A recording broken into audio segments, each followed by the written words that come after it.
Laetitia Hallyday en a gros sur le cœur.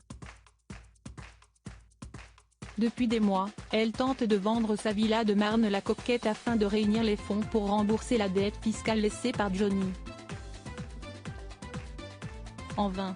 Un nouveau coup dur vient encore anéantir son espoir. Laetitia Hallyday arrivera-t-elle à se débarrasser un jour de la Savannah? Si est-il la question qu'elle ne cesse de se poser ces derniers mois depuis qu'elle a mis en vente la villa de Marne-la-Coquette dans laquelle Johnny Hallyday a rendu son dernier souffle. Et le compte à rebours a commencé pour la jeune veuve qui doit rembourser une grosse dette au fisc, soit environ 30 millions d'euros, sans compter les intérêts pour les retards de paiement. Alors qu'elle avait obtenu un délai supplémentaire, la maman de Jade et Joy n'a désormais que jusqu'à la mi-mars pour tout rembourser. Elle compte donc sur l'argent de la vente de sa maison qu'elle a confiée à la famille Kretz, des agents immobiliers révélés dans l'émission L'Agence sur TMC. Un dernier espoir pour elle alors que son bien est proposé sur le marché à 10,5 millions d'euros. Le risque, c'est que la maison ne trouve pas acquéreur et que le fisc la mette aux enchères au prix du montant de la dette.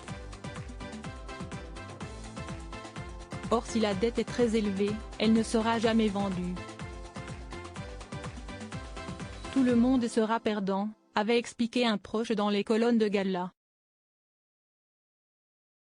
Laetitia Hallyday, nouveau coup dur dans la vente de la villa de Marne-la-Coquette, mais le temps presse et la compagne de Jalil l'espère faire patience. Selon des informations de Closer, elle a même pris une décision radicale en retirant le mandat accordé à la famille Kretz pour la vente de la Savannah.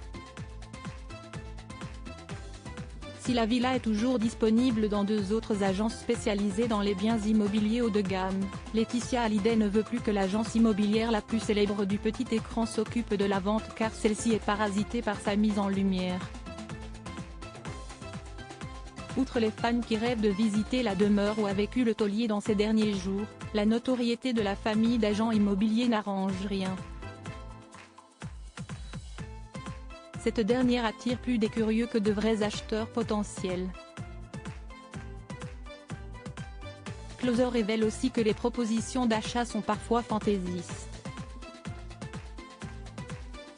L'épouse du regretté Johnny Hallyday a donc décidé d'arrêter sa collaboration avec notamment Valentin et Martin Kretz. Une issue jamais envisagée. Laetitia Hallyday qui a dû tomber de très haut.